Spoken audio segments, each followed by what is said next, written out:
যে বেশি কথা বলবে তার দুধের বোতল জব্দ করে দিব। সবাই চুপ, প্রেস কনফারেন্স শুরু। আমি দুধ খেয়ে এসেছি। যে বেশি কথা বলবে তার দুধের বোতল জব্দ করে দিব। স্যার, দেশের অবস্থা কেমন? বেশ ভালো। আমার ঘুম ঠিকমতো হলে আরো ভালো হতো। আজ থেকে দুপুরে সবাই বাধ্যতামূলক 1 ঘন্টা ঘুম দিবে। এটা আইন।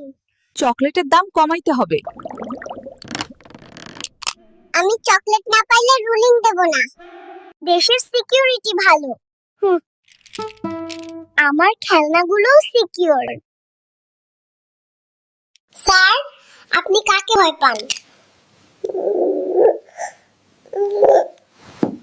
সবাই মনোযোগ দেন।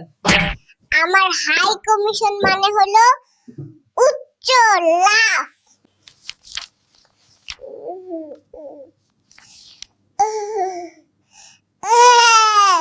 এইবার বাজেটে খেলনার সংখ্যা বাড়াইতেছি।